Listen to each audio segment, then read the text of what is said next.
Hello and welcome to Enchantment of Eternity's review for Lost Season 6 Part 2. This video is a part of a series of videos where I cover every episode of Lost in parts. In this video I will be covering episode 8 through episode 14 of Season 6 of Lost. So I have to start with a spoiler warning for Lost up to Season 6, Episode 14, The Candidate. If you haven't seen up to this episode, you will not want to watch this video, otherwise some things will be spoiled for you. However, and I do know there's only 3 episodes left in the show, but if you haven't seen beyond Season 6, Episode 14, not to worry, I will not contain spoilers for those last 3 episodes that you haven't seen. But for those who have seen those 3 episodes and have seen all the way up to the end of Season 6, I will have a spoiler section at the end of the video, but I will give a proper spoiler warning before getting into those. I know it's a bit silly to have a spoiler section just for 3 episodes, but still, I always make a point to only cover spoilers up to the last episode in the video, and that is not the last episode of the show. It's only episode 14, so this video, first section of the video, will be spoiler free beyond that episode. Anyway, so this is the second part of Season 6 is when I was first watching Season 6 as it was first airing. This is when it started to become clear to me that the show that Season 6 would not be good. Because in the first part, for the most part, I was in denial. I was thinking the stuff that sucked was actually better than it was because I was kind of Phantom Menacing because I really wanted it to be good. And in addition to that, I was just thinking, oh, there's still plenty of time. We can still turn things around. It can get better. It can justify all these things and make it look good in retrospect. Now, the second part of the season I'm about to get into is the part where it slowly started to dawn on me that was not going to happen.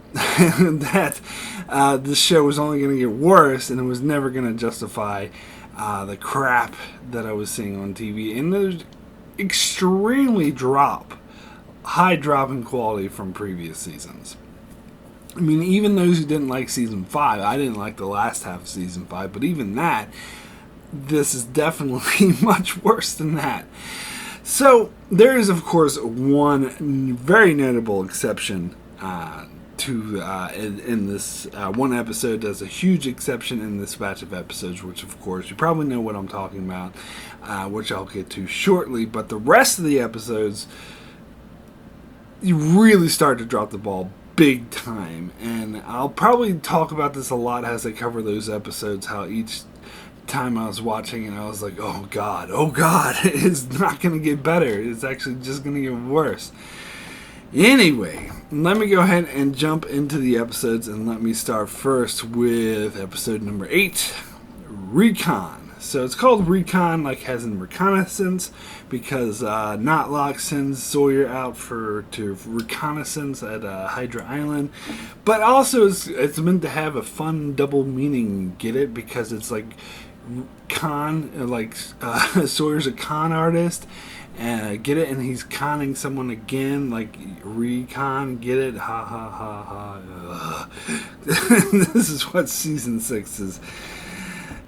This is what Season 6 has become. Anyway, so let me start with this flash sideways, and this is probably the first episode that really, and even though I didn't like the stuff with Jack and his son, I thought the thing with Saeed having Nadia being married to Saeed's brother, that stuff I all thought was dumb. But this is when I really started to dawn on me that I didn't really give a fuck about the flash sideways and that they were totally irrelevant because Sawyer's a cop. What a shocking reveal. Oh my god, isn't that so shocking, everyone? They start with that same typical, whatever you call it, drop where the suitcase and all the money falls out and it's just paper money. That this con that we've seen Sawyer pull a billion times before, and the woman pulls a gun on him, but he's like, hey, I'm actually a police officer, so you should put your gun down. The audience is thinking, he's full of shit, he's conning her because he's a con artist. shock, here comes Miles with the police badge because he's his partner. Get it? Because Sawyer and Miles have become best buddies, which happened entirely off screen in the previous season, so I don't fucking buy their partnership anyway. But they're best pals, so he's their partner. And what a twist! What a twist! This the M. Night Shyamalan twist. Sawyer's a cop. Now here's the problem with it. I don't give a fuck.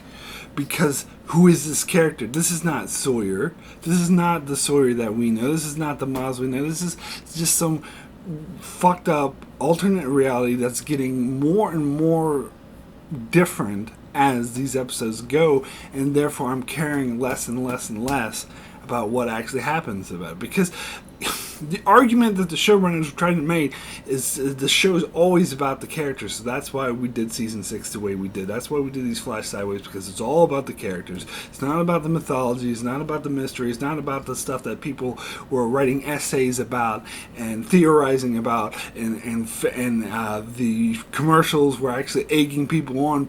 Here's all your theories. Here's all your answers. Like the show and the production side of it, the marketing side of it, actively encouraged this.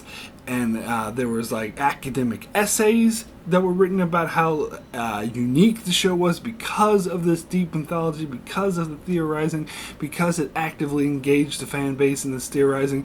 But Mr. Damon Linda Fuck and Carlton Fuck Off are all of a sudden saying, nah, show's not about any of that. It's just about the characters. So the best way to engage this character story is to create this alternate universe where none of the characters actually act like themselves. So how is that all about the characters again? Like, that's the problem. First off, and I talked about this before, that whole cry of, oh, it's all about the characters is total bullshit. It's not all about it. They created this false dichotomy where you're either into the mythology, you're either into the character stories, which is a total bullshit. Anyone who truly understands the show, which these fuck faces who are writing it no longer did, or deluded themselves because they were too stupid to come up with a proper ending. But anyone who truly understood the show knew that it wasn't one or the other. It was both. You needed both. In fact, I still argue, and I will fight to the death on this, that the best way to engage the character stories, which I agree, the characters were always at the forefront of the show, particularly season 1. It was a very character heavy show. The mythology was a bit more in the background, but that's just because it was building. Once it started building and started gaining steam, it became more prominent. But both elements, character and mythology, were always key components to the show, and I would still argue to the death that the best way to engage in the character stories would be through the mythology. You can do both, and not only can you do both at the same time, I think you should do both at the same time, because that's what the show has always been. Like, I would have been like Lindelof always threw out these stupid straw man arguments of people just wanted a monkey with the face to come and give everyone all the answers, which is total bullshit. There's maybe 5 idiots who wanted that. The vast majority of Lost fans did not want that. They wanted what we got in earlier seasons, but better. To conclude, we wanted the mythology to be mixed in with the character stories. The mythology without the character stories would be just as bad as the character stories without the mythology. And I would argue, like, this isn't even servicing the characters. As I said, the season 6 is not servicing the characters, despite his, their cry about this being all about the characters, because it's not. What the fuck do I care about this guy who's called Sawyer and played by the same actor who plays Sawyer, but is nothing like him? He's a fucking police officer. Oh, he's dating Charlotte, and like all these like drop-offs of characters who died in previous seasons. They're just fan service. That's all it is. It means nothing. Like, oh, here's Charlotte again. She's dating Sawyer. That's just, oh, isn't that so cool? We see Charlotte again. No, it's not, because this is some stupid alternate reality. Is not that's not the actual Charlotte I know. This isn't the Sawyer I know. So why the fuck do I give a shit about any of this shit?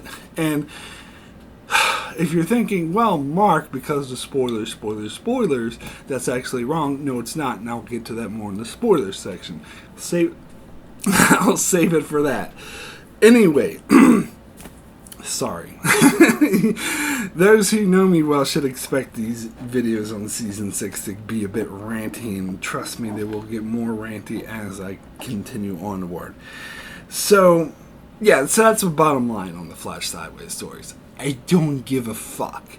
And particularly this one, I think, was one of the worst. Well, so far. It only gets worse from here on out, folks.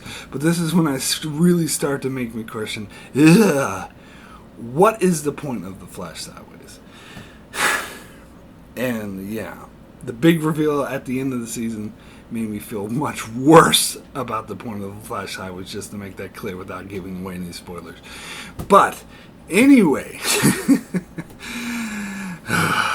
so, and they have lines like where Sawyer was talking to Charlotte, and this is so goddamn cringeworthy, when he says, well, when she asked him why he became a cop, and he was like, well, I got to this point in my life where I was either going to be a criminal or I was going to be a cop, so I decided to be a cop. That's so dumb. That is so dumb. That's just a way of them trying to make excuses like, oh, isn't it cool because here Sawyer's not a criminal like you thought, he's a cop. Fuck season 6. Anyway, sorry. let me get into the. I gotta talk about the stupid island storyline, I guess, which I don't give a crap, because the island storyline is just as bad, or for the most part. I mean, it may be not just as bad as Flash Sideways, because Flash Sideways are terrible, but it's not much better, because you got. And here's the thing that I think is particularly true in this set of episodes that I'm about to cover, is that the island storyline throughout these next 7 episodes is basically just characters moving around from place to place with no rhyme or reason. They're just shuffling around. Oh, you're in this group. Oh, he's in this group. Oh, you're with me. We're in this group. We're in that group. And it's got no rhyme and reason. You know, the funny thing is the writers themselves said that they were very much inspired by the Stephen King book The Stand. Now, I'll be straight up, completely honest, I never read the book. I started to, but it's like over 1,000 pages, and I never got through it. But I did watch the miniseries, so I know they didn't base off the miniseries; they based off the book, and maybe the miniseries is probably much worse than the book. But from what I know of The Stand, from the miniseries, the ending sucked. And it actually, the ending was horrible. Like, the miniseries itself, like, I loved the first, like, some people bash it. I think the first couple of episodes, it was like a 4-episode miniseries. The first couple episodes were amazing. I think they were great character stories, but by the time that it turned into a big fight, good versus evil, you see, which is what's happening in season 6. It was just a mess, and it was no longer interesting, and it was just people moving from place to place with no rhyme for reason. And so I totally believe them when they say they were inspired by The Stand, because they did the exact same thing by botching the ending and making it totally suck. So Sawyer goes to Hydra Island, and you have this woman there that another important thing I need to get into. So Sawyer goes to Hydra Island, and he finds that all the Azure flight survivors, everyone who was on the plane, dead.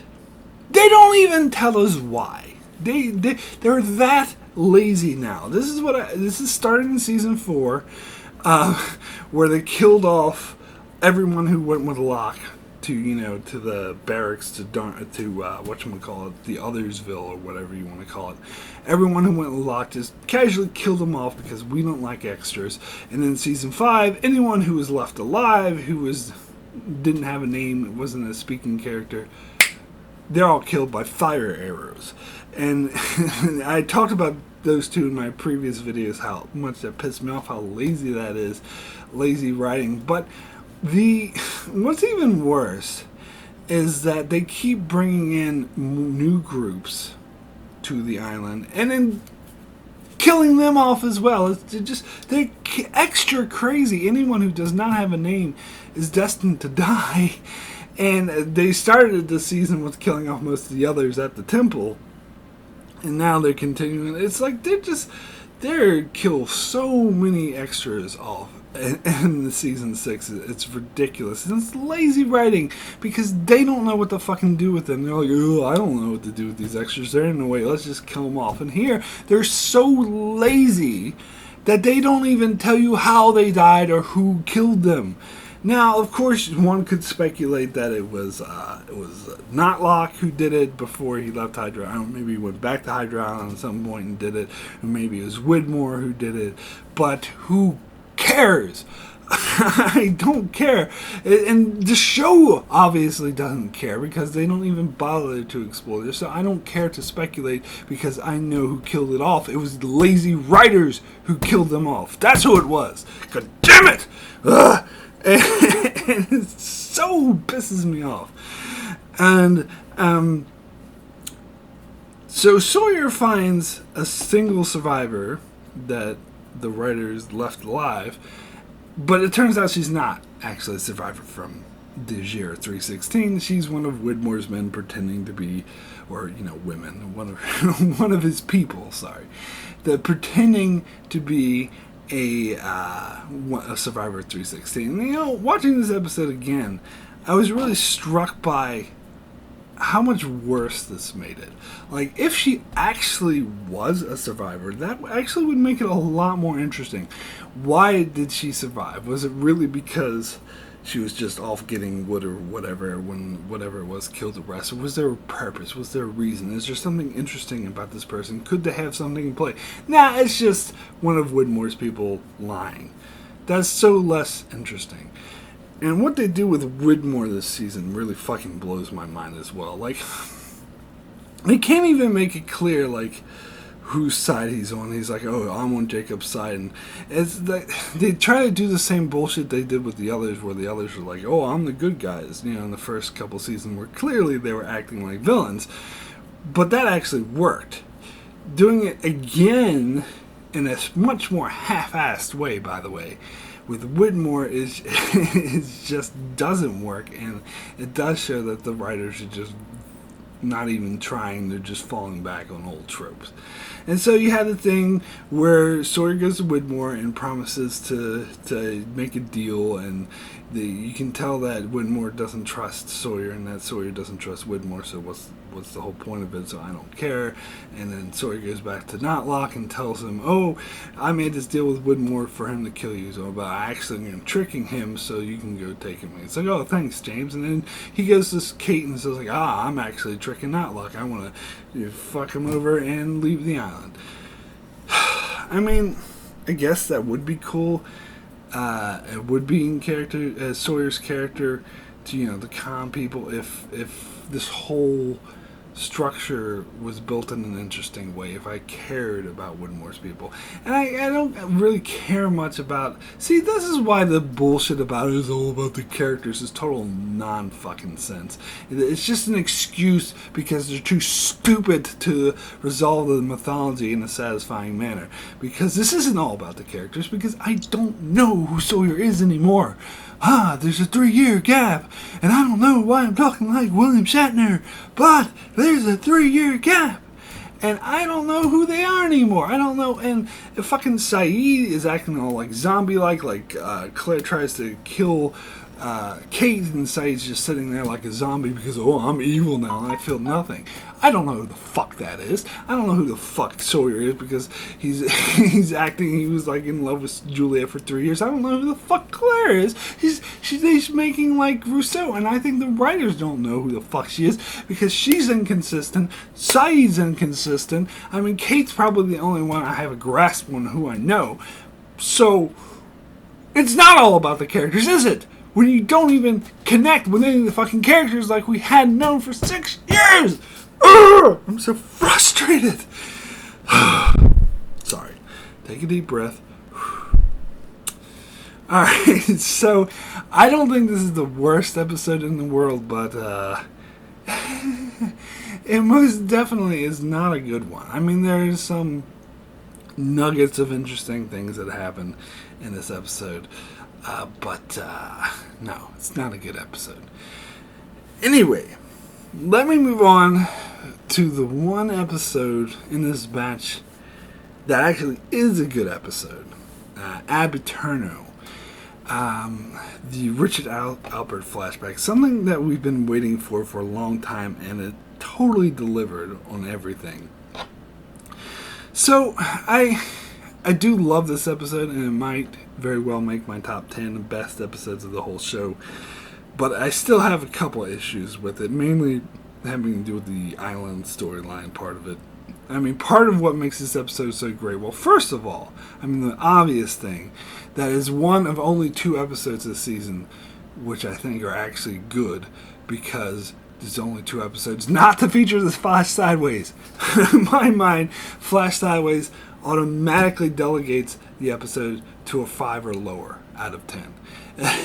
Because the Flash Sideways are horrible.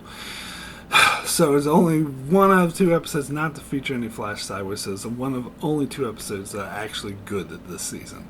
Just making that clear up front. Anyway, but not only is this episode good, it's great. Which I couldn't say the same thing about the other episode not to feature Flash Sideways, which I'll get to later. But it's at least better than all the ones with Flash Sideways. But again, I'll get to that next video. This episode was actually... Every episode of Season 6 should have been. This is what Season 6 should have been like. This is a glimpse. When some people are like, oh, Mark, why quit your whining about not liking Season 6? What did you want? This. That's my answer. This is what every single fucking episode should have been like in Season 6. Epic flashbacks, epic revelations, powerful love stories, powerful character stories for you idiots out there who believe a lot of nonsense about being all about the characters, where none of those other fucking episodes are. This one is. This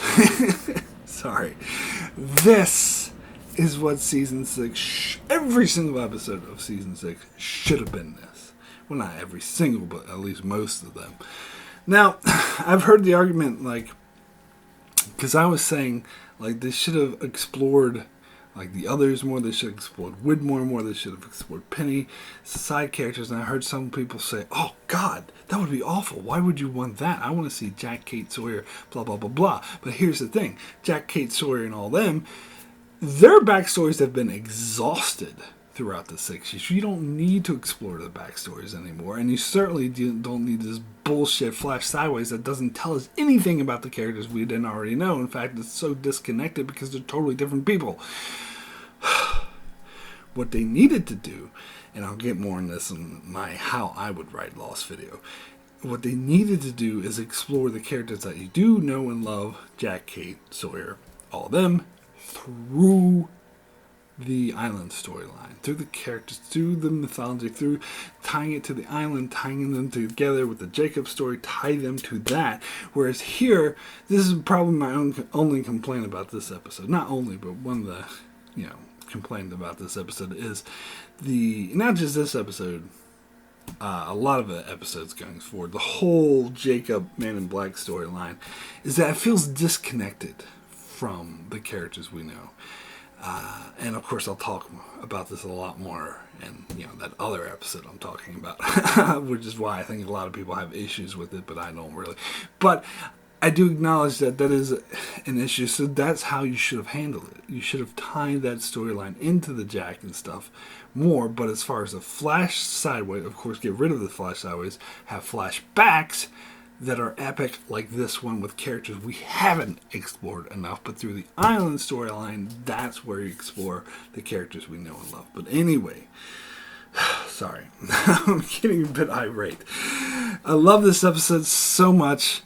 It's such a powerful story, and again, not only does it not have Flash Sideways, it spends most of the episode in the flashbacks, which deepens the mythology. And that's why I love it. That's why I love it so much. Plus, we know what Richard Alpert is. And he's been an interesting, intriguing mystery for a long time. Who is this man that never ages? And so to get the answer to that and to get it tied into some of these lingering mysteries, but at the same time having one of the most powerful character stories that the show has ever done, with this powerful backdrop where you see this man who was wrongful, like his wife died because this rich doctor was being an asshole because he was poor. He let her die, and he accidentally killed him over this, and so he's worried he's going to the devil, and everyone's being a total ass to him because they think he's just a worthless murderer, when really he was just trying to save his wife, and he ends up getting shipped on the ship as a slave, and ship crashes on the island, and he thinks he's in hell. And that is such a powerful story. And then, of course, Man in Black tries to use him to kill Jacob, but Jacob turns him around and makes him realize that the guy is just using him, that he's not actually in hell, and that he says he wants to live forever. And Jacob says, "Okay, that I can do." That was cool. And of course, God, the ghost. the scene that was just, really too similar to Ghost, that movie Ghost with Patrick Swayze from the 90s. Very, very much like that. But that scene was still amazing, where Hurley was communicating with his wife, Isabella, and he was able to say goodbye to her in that way. And that was like one of the most powerful, touching scenes and the entire show. Like this whole episode was just amazing. It was so powerful. Not only that, this powerful emotional character story that really is probably better than most of what the show did. I think there's only a few examples, like The Constant, or Flashes Before Your Eyes, or I don't know, some other things with other characters. Desmond, I'm sure there's a couple. But yeah, this is definitely up there with that. It's definitely one of the most powerful stories out there. But on top of that, see, this is exactly the kind of example I'm talking about, where you have a strong character story and you explore the mythology. Like, this is exactly what every episode of Season 6 should have been. Where you have Richard Alpert, we learn about the island, that it's Jacob describes it as a cork that keeps the evil out, which is the smoke monster, and if evil ever get out, it would spread and corrupt the entire world, and so it's his job to keep him there. And also how he, doesn't want to tell people what to do. Because what would be the point, that he wants them to learn on their own? But Richard Alpert points out that if you don't interfere, then he will. So he's like, oh, okay, well, maybe you can be my liaison. Of course, this is the origin story of the others. Now, I know that the showrunners talked about how they actually, I think they had written to have a couple of scenes in this episode that would explore that more, and how the others actually formed, but they thought that it kind of detracted from the main story and didn't really add much to the main thrust of the story, which I agree with. I would have made a whole other episode that explored that, but that's just me. Another sort of plug for how I would write Season 6, but I'll get to that when I get to it. A few issues, though, that I have with this episode. Before I get into my issues, first of all, I want to talk this is kind of an issue. We start the episode with the flashback of Alana, and it goes back to the one we saw in the incident where she's, in hospital, bandaged, and Jacob comes and asks her a favor. We didn't see what that favor was. We see what it is here. He asks her to protect the candidates. My issue is that's all we get. Because I think it's very obvious that she was originally supposed to have her own flashback episode, which really she should have. But I think this is another thing. See, I don't remember if it was my spoiler section or non-spoiler section, but in the previous video I talked about how I believe the end of Season 6, or most of Season 6 really, but especially the end, was completely retcon and made up by the writers. Like, they didn't plan any of this. That, in fact, I think there's a lot of evidence that they changed their minds halfway through writing season 6. They changed their minds through season 5. They kept changing direction. That there was no definitive plan on where to go. That it's obvious that they keep changing their minds on what they want to do. And I said there were 3 specific examples where the writers have admitted this to be the case. Now, I don't think they're the only 3 examples that exist. I think I would point to a lot more in my spoilers section, but I think these 3 aren't speculation. They're proven, like the writers admitted it themselves. And the first one I pointed out was in season 5 with the whatchamacallit, the outriggers, the boats, people were shooting at Locke and the time travelers when they were in canoe boats rowing, and they were like, oh, we'll explore this in season 6. Never was explored, by the way. I suppose that's a bit of a spoiler, but come on, you're almost 3 episodes in, you should know it's not going to happen. And so that was the first example. They admitted that they had originally intended to follow up on that and explain who these people shooting at them were, but they changed directions and decided never to do it. So this would be my example number 2 of a definitive example of them changing their minds and that they actually admitted to. And that is, Alana was supposed to be revealed to be Jacob's daughter, and she was going to have her own flashback. So they admitted that they changed direction on what to do with Alana. I'll get a bit more into her a bit later, what they did do with her. But it's a bit disappointing that they just threw her. In fact, I watched a commentary for this episode and they talked about how we tricked you into thinking it was a Alana flashback, but really it's Richard Albert. Well, no, you didn't trick me because I saw the fucking preview that said it was a Richard Albert episode, but whatever. I guess people binge watching it in retrospect for the first time without seeing the preview will be full, but why? Is that a good thing? No, it's not. She should have been given her entire own flashback episode. But anyway, the other issue I have with this is the whole on-island storyline of Albert doubting and being freaked out and not trusting Jacob and wanting to die and all that. I don't buy any of it. First of all, he thinks he's in hell, which it ties to the flashbacks because the whole time he's in there, he thinks he's in hell, and the Man in Black tries to convince him of this. And so I guess the episode trying to tell us, well, since Jacob died, that he's reverted back to how he thought almost 200 years ago that he was actually in hell. But here's an issue with that. Here's a problem. He's been off the island multiple times. He's been back and forth. We've seen him in Miami. We saw him in California visiting John Locke. He ran Middle's bioscience, so he's been off the islands multiple times. So he knows that the islands is not hell because he's left it and come back and left and come back and left and come back, unless he thinks everything is hell, which doesn't really make any sense. And plus, I'm sick of them playing with this thing about, oh, you're dead. They keep playing with this when there's this stupid theory out there that they died in a plane crash.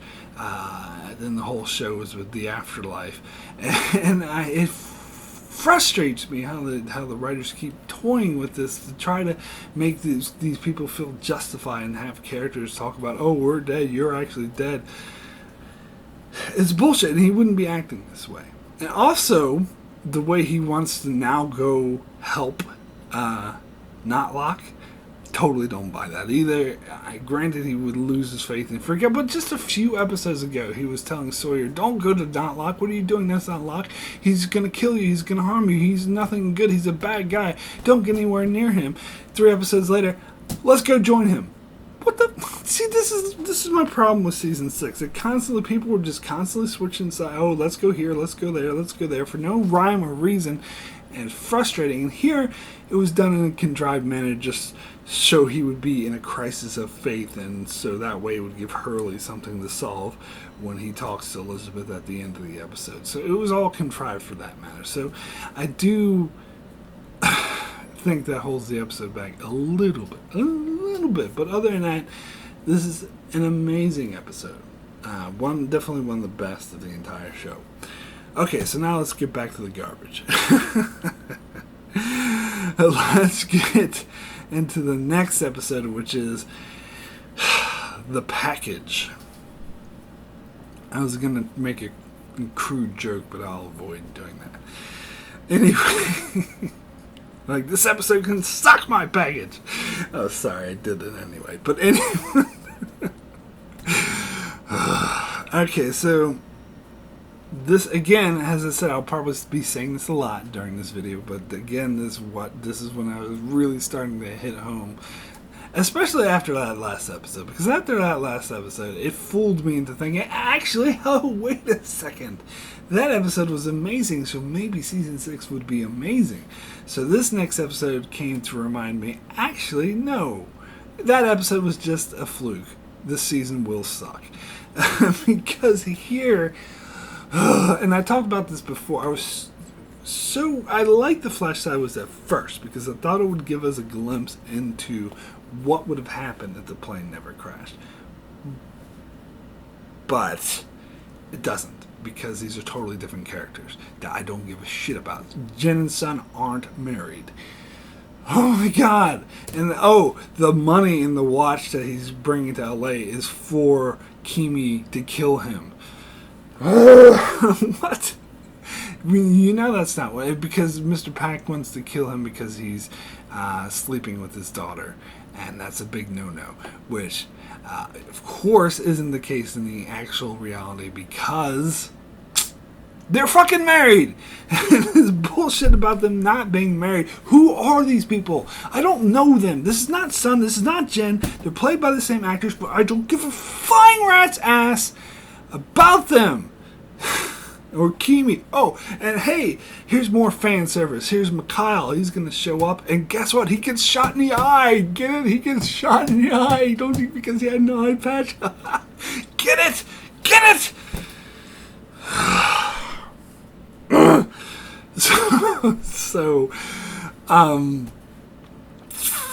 Yeah. So, I'm sorry, I'm losing it.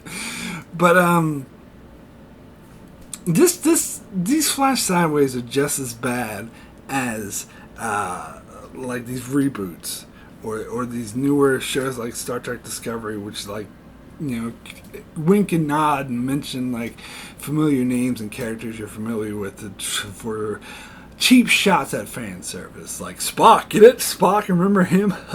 Here's a triple, remember that? Like the member berries. And that's all this is. These Flash Sideways are. Whenever they bring back these characters, and I remember they teased them like this would be the awesome thing. Are you going to see all your favorite characters again? You're going to see Charlie again. You're going to see Libby again. You're going to see Mikhail. You're going to see Kimi. But they're not really them, are they?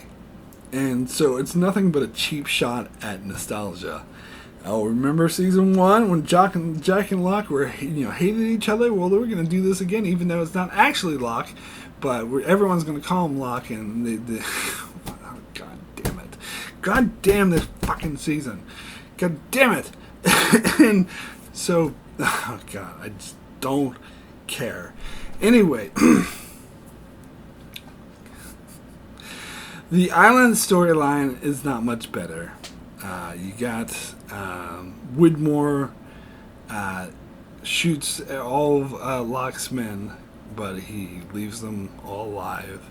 Obviously he'd leave the candidates alive, obviously, but all the other people who were a threat to him, who, by the way, he just kills a couple episodes later anyway, leaves them all alive, and kidnaps Jen to ask about these pockets of electromagnetism, which I guess, okay, I'll get more into that in the spoiler section, but it doesn't really account to that much. Even though after seeing the end, I can guess of what this was about, but I'll get to that later. But still, I think it's kind of a waste, and they show Jen footage of his daughter. Now, this is definitely something else I'll get into later, but Well, it's such a frustrating thing in the season how they think of really contrived ways to keep Jin and Sun separate. Like, they're separate for almost the majority of the season. When they don't have to be, because right before Sun meets up with Locke's group, fucking Widmore comes and kidnaps Jin because you can't have them together. And like, there's all these other contrived, like Jin was at the temple, but then he left, and then Sun goes to the temple after. It, like, it's really, it's so dumb, and it's definitely a lot worse considering what they actually do with these characters. But I'll get to that shortly. It's yeah. So, and plus they showed Jin footage of his daughter, which apparently a couple episodes later he forgets all about and doesn't give a shit about her because he likes to kill himself rather than go back and take care of her. So what's the point of this scene? What is it? I don't know. I hate this episode. And then you have this storyline that is so dumb with Sun, who, oh my god, this is, I was going to say sitcom level storytelling, but I think it's even beneath that. This is cartoon level storytelling. I don't know. This is something I expect to see in a really bad, really cheesy sitcom. Sun hits her head on the log, and then she forgets how to speak English. She can still understand it. She can still write English, but she forgets how to speak it. And, oh my god, this storyline was so dumb. It added nothing to the story. And then when Richard talks about blowing up the plane, she flips out and speaking Korean, so no one can understand what she's saying, except, the audience can read the subtitles, but that's no one in the actual scene can understand her. So, like, really, what's the point? And this episode tries so hard to give her agency, which she hasn't had, but her agency all comes down to the fact that she's looking for Jen, basically. And the show should have reunited these characters by now. As I said repeatedly, like, this is ridiculous how long it takes for these two characters to get back together. And so the storyline was, this is spinning the wheels. This is filler in the worst possible sense in the term, because this is silly filler. It's not just, oh, this is stretching it out, a waste of time. It's actively dumb. Let me move over to the next episode, which is Happily Ever After. Desmond episodes. So a lot of people are like, I love Desmond episodes. Desmond episodes have been the best of the show. And people, writers, everyone involved were saying, well, this is a Desmond episode. You know how awesome Desmond episodes are. Think of Flashes Before Your Eyes. Think of The Constant. Like, think of Live Together, Die Alone. Like, Desmond episodes are amazing. So this episode is going to be amazing. This episode sucks. A lot of people, I read a lot of reviews online, and people were saying, oh, this is just as good as The Constant. And I'm like, quit drinking your Kool-Aid. This episode sucks. You know why it sucks? Come on. Guess what I'm about to say. You should know what I'm about to say. Because it takes place entirely in The Flash Sideways. So of course it sucks. Because The Flash Sideways are a big waste of fucking time. I don't care about them. I'm sorry. And then Desmond's character is ruined on Island too, because now he starts acting like fucking Obi-Wan or some shit after he gets blasted with electromagnetism. He's always just like, oh yeah, I'm great. Yeah, that's fine. I'll go with you. Oh, I'll go with you. Oh, whatever. I don't care. Blah, blah, blah, blah. I don't know who Desmond is anymore. They fucked up his character just like they fucked up Saeed's character, just like they fucked up Claire's character. None of these, it's all about the characters. Yet, I have no connection. No fucking connection with any of these all about the character. Bullshit! And I don't give a flying rat's ass about any of these alternate versions in this stupid ass Flash Sideways. Okay, so I'll save that for my spoiler section. So I actually don't have much else to say about this episode in the spoiler-free section. Most of what I want to say will be covered in the spoiler section, so hold off for that. Otherwise, I hate Flash Sideways. This episode sucks. Moving on. Let's move on to Everybody Loves Hugo. Alright, so This episode, I know I said this before, but this is the episode where I finally, really hit home to me that season 6 was not going to be redeemed. Because this is we're episode 12 through a 17 episode season. So I was like, all right, guys, come on, hurry up. You're running out of time to turn this around and start being good. And so there was one specific moment, not just this episode entirely, but one specific moment where that happened. My jaw dropped. Not out of shock, not out of, oh my God, this is amazing. Out of, holy shit, I can't believe how much this sucks. My jaw dropped because it finally hit me in the face that this season wasn't going to turn around. That the season was only going to get worse from here on out. And that is when they gave Alana the fucking arts treatment. Where she is just talking to Hurley, oh, we gotta go blow up the plane, sets the bag with dynamite down and blows up. Now, Ben had a line later in the episode that, oh, the island was done with her. And I think the producers even said this. They even said, oh, this because the island had used her up and they got her to save the candidates and get them together and tell them that the candidates of the island had no more use for her. Yeah, this island sounds like a fucking asshole. We're told, well, throughout the series, this island is like a great place. It's where a miracle happens, as John seems to say, but it seems to just want to kill everybody. I think that that episode, This Place's Death, is much better. But here's the thing. It's not the island that killed her off because they had no more use for her. It was the writers that killed her off because they had no use for her. It wasn't the fucking... Every time they say the island did it, that's just a bullshit excuse for contrived writing. These lazy hacks. Well, I shouldn't say that because they did 4.5 amazing seasons. I'll grant them that, but they definitely did not know how the fuck to finish it off or to close it in a satisfying manner. It's these lazy ass horrible writers that had no more use for her. She was an amazing character who was not explored enough. She should have had her own flashback. She was strong. She was tied into the mythology of the island. She served like a huge purpose. She reinvigorated the show in a way some of these other characters like Miles, like, why the fuck is he still alive? I don't care about him. But she was a very interesting character. And they just give her the arts treatment. Oh, she drops some dynamite and blows up. This is when I realized that the show was not going to get better. That that season 6 was going to suck balls. And we were never going to get an episode like Abbott Turner again. And I was completely correct about that. So... the rest of the episode is the shuffling from place to place. Albert wants to go blow up the plane. Hurley wants to stop him because Michael says he's going to get them all killed. Which, in retrospect, was that really the case? And so we see Michael talking to Hurley, and he's like upset. And Michael says that he's stuck on the island because of what he did.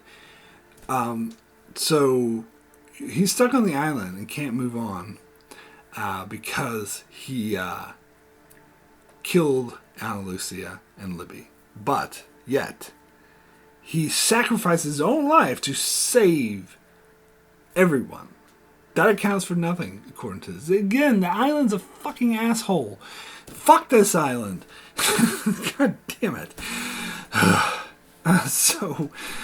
Anyway, so Hurley blows up the Black Rock or whatever, and Albert freaks out. So him and Miles and Ben fuck off because the show doesn't actually care about Miles and Ben and Richard Albert. They only want to focus on 815 survivors. I don't know why Lapidus goes with them, though, but no, whatever. So Hurley says, let's go talk to Locke, and they go talk to Locke, and we get this revelation. Ooh, the whispers. This is proof. This is one of the proof I have that people did not just want answers spoon-fed to them. They did not want force-fed answers. This is a prime proof that that's the case, because Hurley is like, oh, I know what the whispers are. Hey, they're the dead people. And everyone hated that.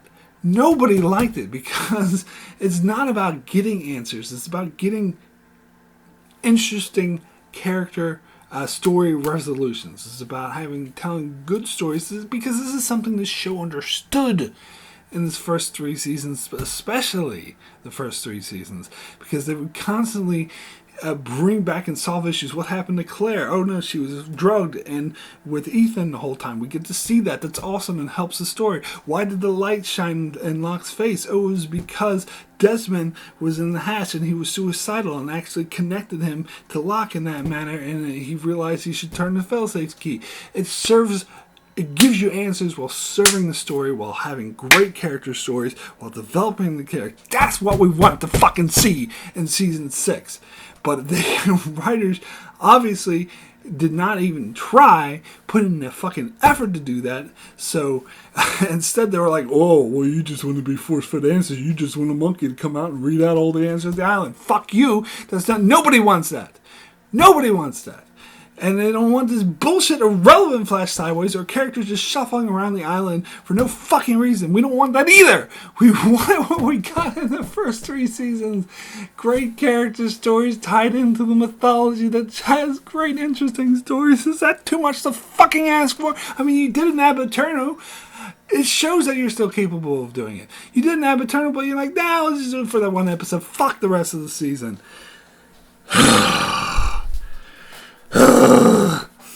Sorry. Okay, I'm having a nervous breakdown over this episode. I haven't even gotten to the flash sideways. Let's get into this flash sideways. So, I don't give a fuck about this. Again, Hurley meets Libby, and she's still in the mental institution. What? So she wasn't on 815, I guess, in this universe, in this flash sideways. Okay, whatever. And she remembers Hurley, and Desmond sort of being Mr. whatever, Lovejoy or whatever, trying to reunite the 815 survivors, and he's got this smirk on his face when Hurley and Libby get reunited. And again, this is a member berry. Remember Libby? Isn't this cool? Libby and Hurley, like Hurley even explains in this episode when Alana asks who Libby is, she's like, oh, we went on one date. Or they didn't even go on the date because she died before they could go on their first date. And yet, in this episode, they act like they'd been married for years and they were like deep lovers and connected but they barely fucking knew each other, and we're supposed to feel all lovey-dovey that Desmond got them back together. I can't.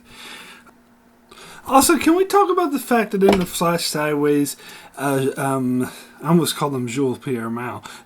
What's his name? Pierre Chang. That he looks pretty much the same age as he did in the 70s. I mean, they do give him like touches of gray in his hair, but come on, he's supposed to be 30 years older than what we saw him last, and they did very little to make the actor look older. I mean, you could argue this is Flash Sideways, so it doesn't really matter, but I think that's an invalid argument, because everything else in the Flash Sideways is shown to be consistent with time. I mean, what was Pierre Chang touched by touched by Jacob in the same way Richard Alpert was, to make him ageless? Because when they showed Richard Alpert to be ageless in the 70s at first, in the Ben flashbacks, at first I was thinking maybe that was just the show being stupid and not realizing how time passes, but then they made it clear that no, he's like immortal. But this is a case where the show is just being stupid and not realizing how time passes, because he should look way older than he does here. Alright, so let me move on. Oh yeah, by the way, that episode's terrible too. Let me move on to the last recruit. Now, again, I know I said that I keep saying this throughout this whole... I warned you I would keep saying this over and over again. This is the episode that really made me realize that season 6 would totally suck. Because, of course, the Lana blowing up is when it really hit me, but I thought, okay, but they could still turn this around. I know this sucks a lot, But we're getting towards the end now. They could have a stretch of, because most of Lost, like throughout most seasons, season 1, 2, 3, 4, 1, 2, 3, and 4, leave it there. They'll have a lot of shitty episodes in the middle of the season, and but towards the end they recover with this great run of episodes, like amazing ending, and so that could still happen. You know, it sucks that they blew up Alana for no goddamn reason, and it sucks that the characters are just shuffling around, but they could still turn things around. And this episode made it clear that no, they're not. They're not going to do that. The Jack and everyone is now with Knotlock. What? Why? Hurley said he was going there to talk to Knotlock, but they ended up joining him, and Claire even has a stupid line about, "Oh, you're with Locke now." Like, how the fuck did that happen? And then Sawyer wants to go off on his own, but it doesn't really matter because they all end up together anyway in the next fucking episode. They're just shuffling around. They're just moving the place to place with no rhyme, no fucking reason. And then most of this episode has to do with these stupid flash sideways, all the characters coming together. Claire meets Jack, but they're not. That's not actually Claire. That's not actually Jack. That's not actually Kate, who runs into her. Not actually Sawyer, who's a fucking cop. I don't give a shit about. Oh, and look, more fan service. There's Alana. See guys, it's okay that we blew Alana up for no good goddamn reason, because here she is as a lawyer in this fucking flash sideways bullshit that nobody cares about.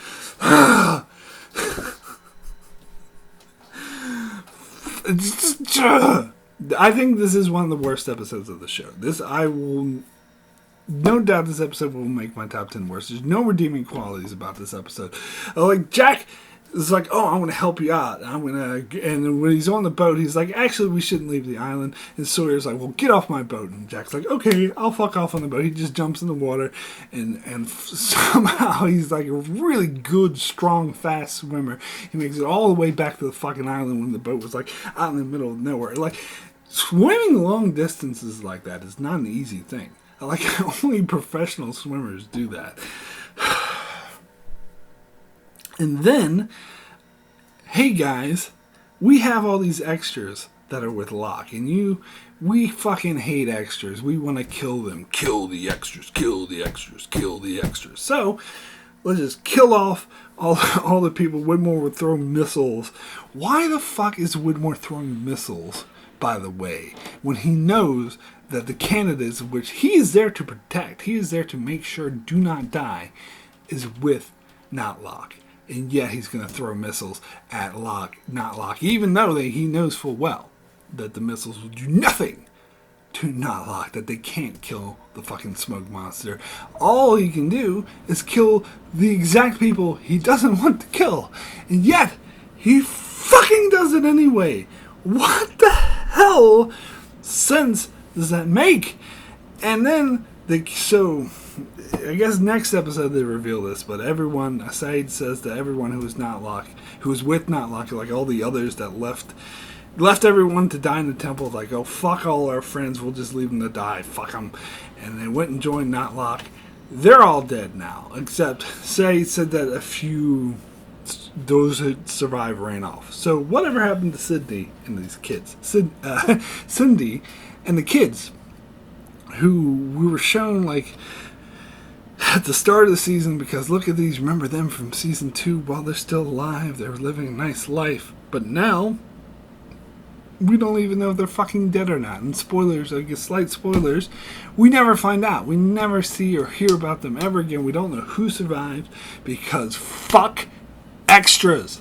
Fuck them. We don't care about fucking extras. Even minor characters now. Oh, God damn it. These writers are so lazy. They're so lazy. Okay. Let me get into the last episode of the video, and that is the candidate.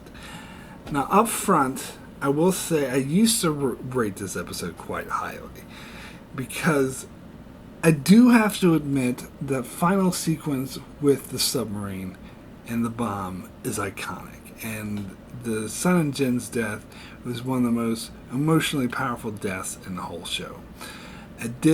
I remember watching that several times and just bawling my eyes out. It was very effective. But several things. Why I wouldn't say this is one of the worst episodes. Certainly not as bad as the last 4 I covered. But here's the problem, which is why I wouldn't rate it as a good episode either, is because that's just the ending. The majority of the episode is dumb, and the flash sideways are god awful, and I even though I love that last sequence with the submarine, I still have some issues with that. So it's the only good part of the episode, and I still have issues with it. Therefore, it's not a good episode. So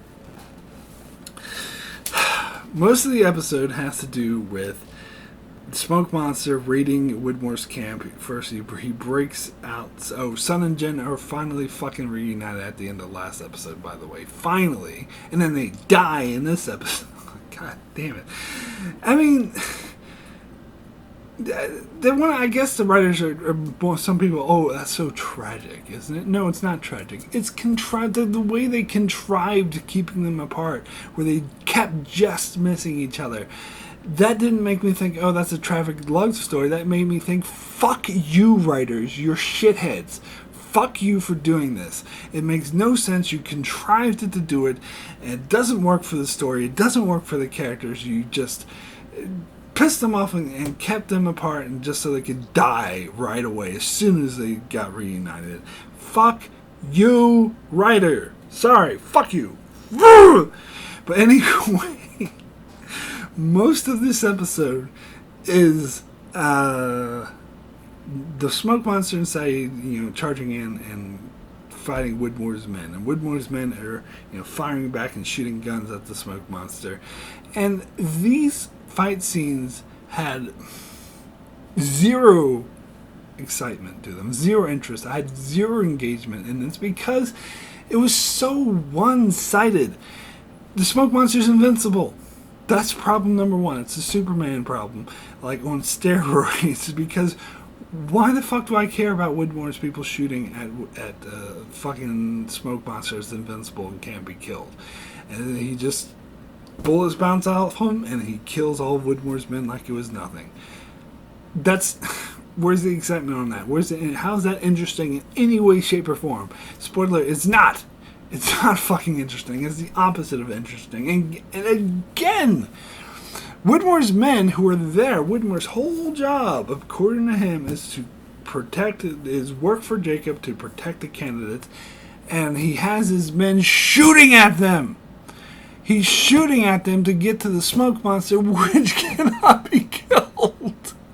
So why is he shooting at the only people who could possibly be harmed by his men shooting is the people that he doesn't want to be harmed? What the fuck sense does this make? None. Zero. It makes no sense.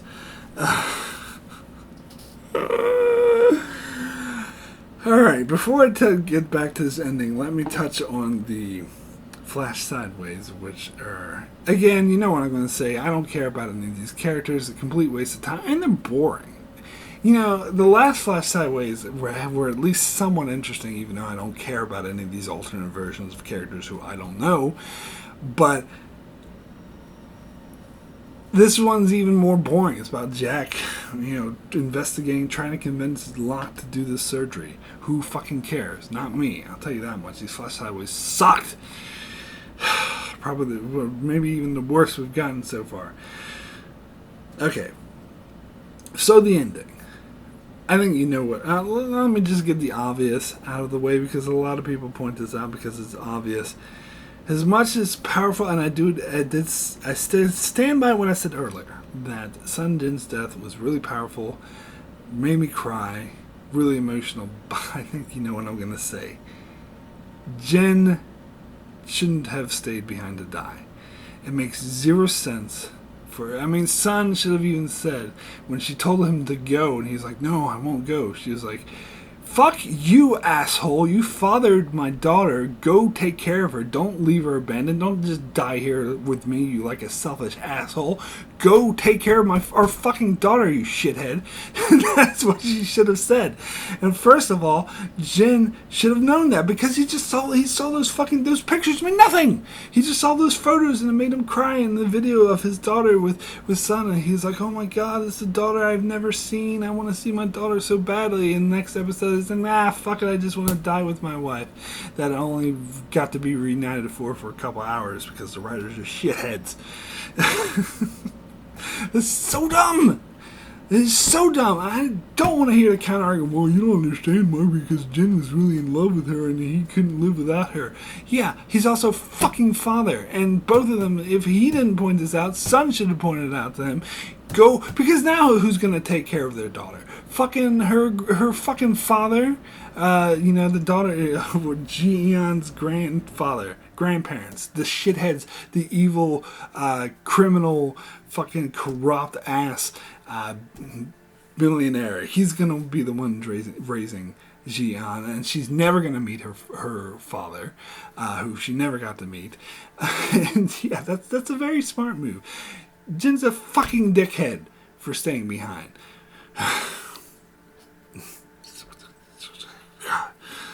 And they just do it because it was a contrived way, because they wanted to kill off more main characters. Because the writers even said this, that they wanted the impact of killing off half the candidates, because it made no difference as Knotlock didn't actually kill off most people. I'm with that. I'm fine with that. Kill off Sawyer. Well, I guess he has a daughter, but they don't mention it. But anyway, kill off Jen, and not just have him commit suicide when he fucking shouldn't. But really, I think they should have left Jen alive. Honestly, do. And Saeed's dead. Nobody gives a shit, including the audience. None of the characters care, other than Jack Young. There is no Saeed, but nobody gives a shit about him. I don't give a shit about him, because they already ruined his character. He was already dead once. Smoke Monster magically brought him back to life to turn him evil. And that's so cheesy and dumb, and I don't know who he is. I don't care about him. Give no shit. And by the way, all of a sudden, since he's been evil all this time, all of a sudden he's not evil, and he tells Jack where to find Desmond, and he sacrifices his own life to save everyone. Wait a second. I thought he was evil. I thought he'd lost the Smoke Monster, poisoned him, and made him an evil zombie. Why is he an evil zombie? His show makes no sense. It's not ambiguous. It's not, oh, we have this great master plan. No, they don't know what the fuck. It's called bad writing, people. It is called bad writing. It is bad writing. It's not ambiguous. It's not, fucking angelic. It's not. The writers, you hear interview from Damon Lindelof and people like that, they talk like they're fucking Plato or something. They'd be like, oh, you can never understand the mysteries magical of the universe, blah, blah, blah. It's a fucking TV show, nitwick. Fucking hell. God damn it, motherfucking shit. God damn fucking fuck. Alright. I think I'm done. So that's it for my spoiler-free section of this video. So if you haven't seen beyond that lovely episode of Canada, you want to stop watching this video now. If you haven't seen all the way up to the very end, to the lovely last episode of the show, you will want to stop watching now. Thank you so much for watching. You can tune back in a couple more weeks, where I will cover the final 3 episodes of the show. But, of course, if you have seen all the way up to the very end of the show, you can stick around for my spoiler section, which will begin now in earnest. Ernest goes to camp. So, let's start. Let's start with the first episode, Recon. So, about this, pretty much all I gotta say is there's a flash sideways nonsense, which I talked about before. But in the spoiler section, I can now say this is an afterlife. So Sawyer is a cop in an afterlife, and his partner is Miles in an afterlife, and they run into Kate in an afterlife, and he goes on a date with Charlotte, and they have sex in an afterlife. and I care because of why. I mean, I'll cover this in the next video a lot more, but that whole reveal that this was some afterlife where they can all meet up, it rendered like every single Flash Sideways earlier in the season completely pointless. So I won't bring this up again for every episode, but I could say the same thing about the Sun and Jen not being married and Kimi trying to kill them. Like, how can Kimi die in the afterlife? Is it not really Kimi, or does he go to like hell afterwards, or go to a different afterlife? It's bullshit, bullshit, bullshit. It makes the whole Flash Sideways storyline so much worse. So much worse. And completely pointless. Utterly pointless. Anyway, let me get into Abaturno. And I love this episode. As I said, it's a great episode. But it doesn't really... Like, the purpose that it serves is to turn Richard Alpert around. Like I said, his crisis of faith was a bit contrived, and I didn't really buy it. But it makes it so he's totally on board with stopping the Man in Black, and he has a total, mission in life to stop him. So, Alana says that Jacob told her to listen to Richard Alpert. And so what is his sage advice? Destroy the plane so the Man in Black can't leave. Okay. Problem is, like, Widmore had already planted C4 in the plane, which is what Richard Alpert wanted to do. So, it's kind of pointless, isn't it? And Richard Alpert, he takes for fucking ever to get the dynamite. He goes to get the C4, and his mission's interrupted anyway. And so he doesn't end up doing anything, is my point. He ends up hanging around Lapita's and helping him get the plane ready. But that doesn't really help save the island. It doesn't stop the Man in Black in any way, shape, or form. So he's useless. So why did Jacob tell Lana to listen to him? And why are we bothering with this redemption arc or story arc to change his character when he ends up having pretty much zero impact on the rest of the story? Yep. That is a problem. Alright, so next episode is The Package. This episode I said I'd talk about Jen's map because I almost got too heavy into spoilers in the spoiler-free section. But you can... The reason why Widmore's interested in Jen's map, obviously he's looking for the source of the light, shall we say, the heart of the island. That's what he's looking for. And that is kind of nice foreshadowing. That actually does work. But anyway... Then go to the next episode, which is Happily Ever After. Alright, so I couldn't talk about this in the spoiler-free section because it mostly deals with what the Flash Sideways actually is. Because here's the thing, and I talked about this in the previous video, I'm sure, that I am still 100% certain that they had originally intended the Flash Sideways to be a actual parallel universe or alternate timeline. Which I still contend would have been way more interesting. And I think this episode is still clear, even all the way up to this episode, that was their original intention. Now, I think after this episode is probably when they changed it.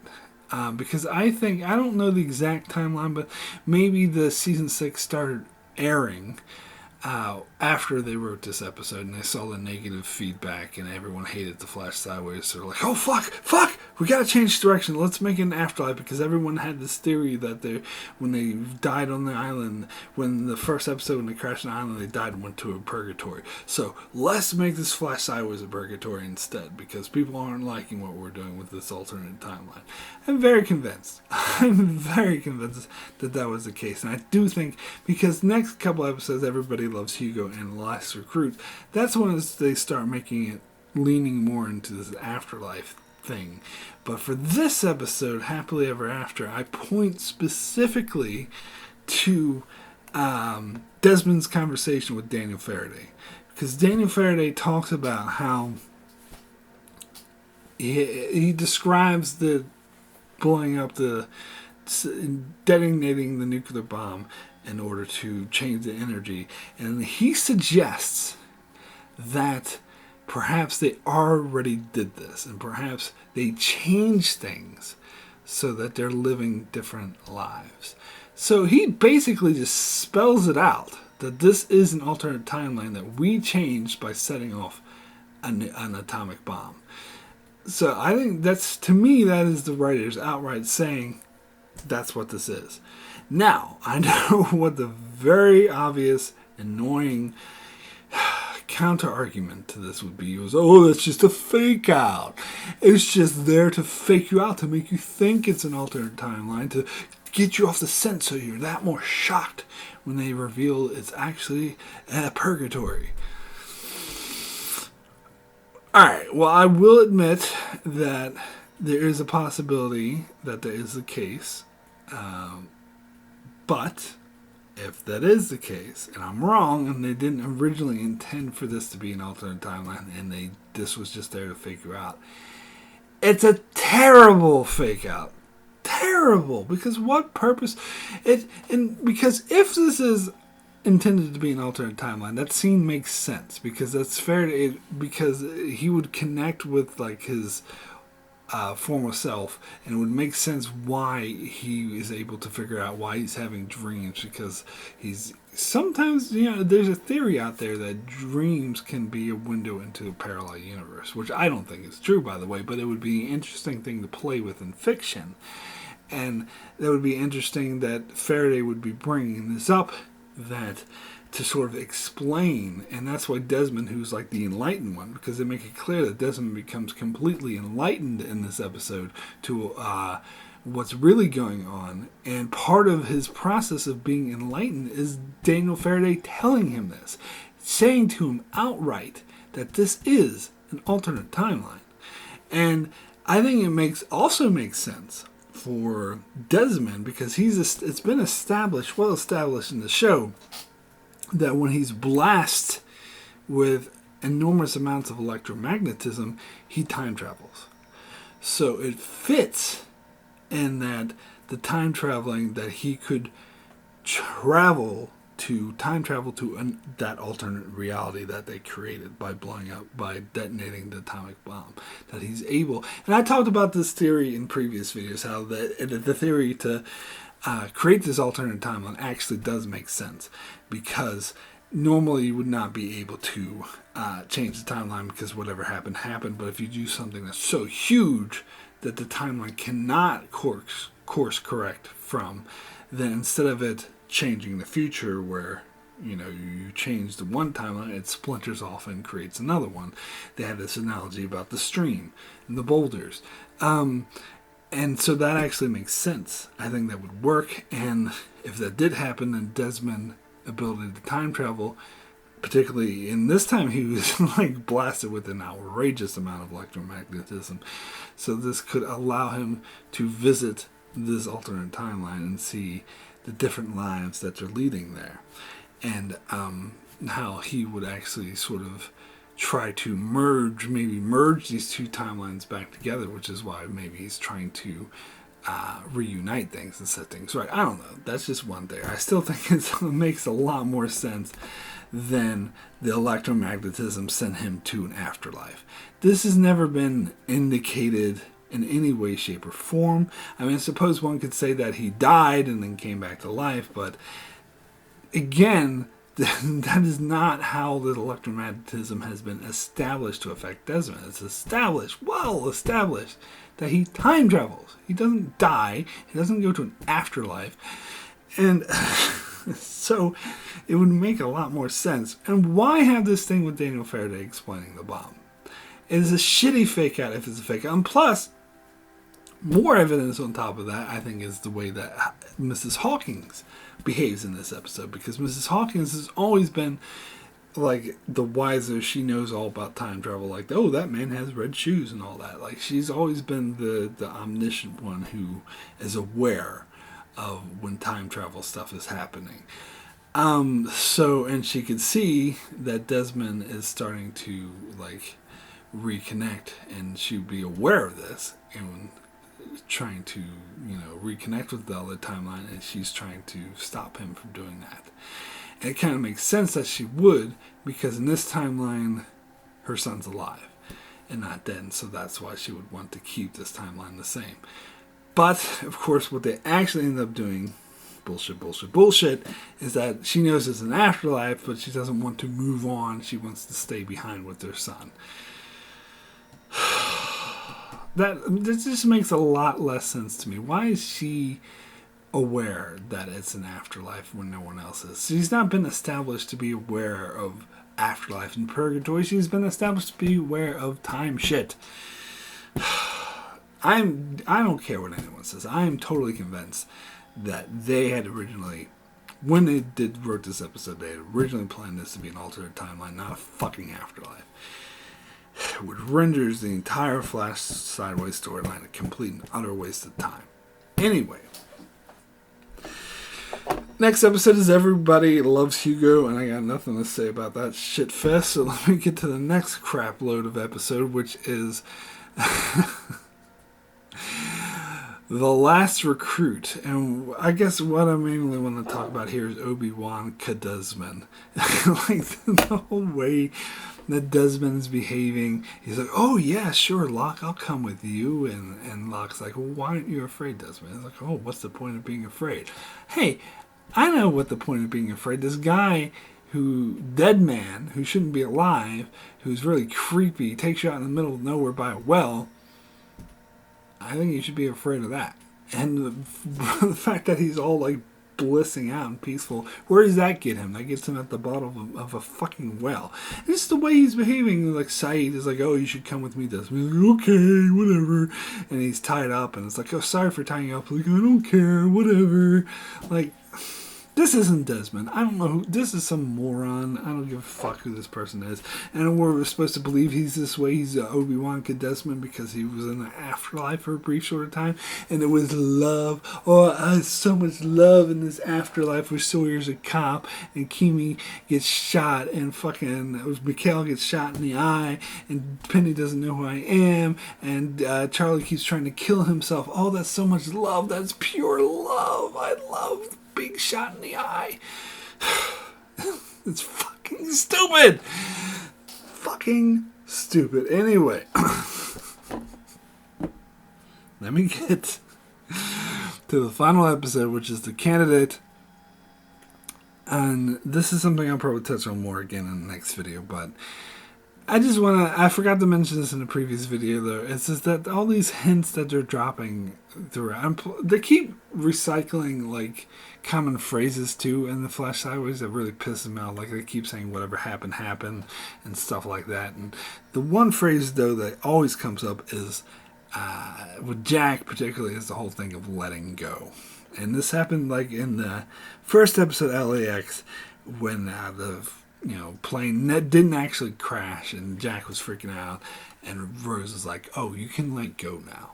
And they say this in this episode a lot because Locke can't let go of his guilt over paralyzing his father. And I did kind of appreciate the irony that in this Flash Sideways that Anthony Cooper probably was the evil con artist. He just got paralyzed before Locke could find out, before he could actually turn into an asshole. So Locke is beating himself up for something that actually probably saved him a world of pain and gave this asshole what he deserved.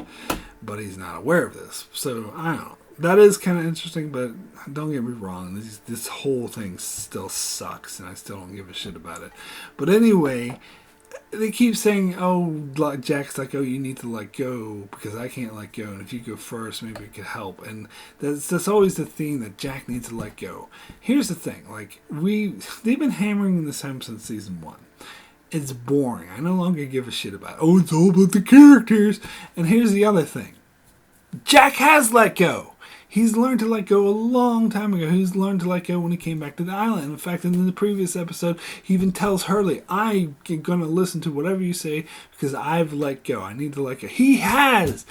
So why are they playing this off, and especially they play it off in the finale like this huge journey that he needs, the character journey when he's gone through, when he's already gone through this. He's gone through this years ago. They played up this whole let go thing ages ago. It's no longer interesting. It's no longer relevant. Who fucking cares? It's not good character story. It's not. It's not. This whole thing about this show being all of seasons is going to be all about the characters is nonsense. It's just an excuse because they're too fucking stupid to write the mythology in a satisfying manner, because it's not all about the characters. Just character stories suck. The character stories were much better in earlier seasons. Alright. That's it.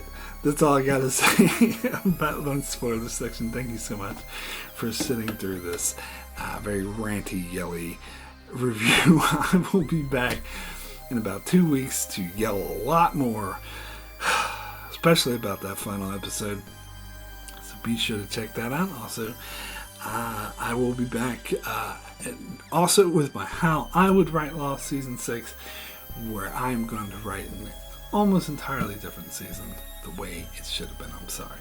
But anyway, thank you guys so much for watching. Be sure to check out my channel for many more videos and other shows like Lost, The Expanse, and more. So be sure to subscribe so you can keep up with all of that. And thanks a lot for watching.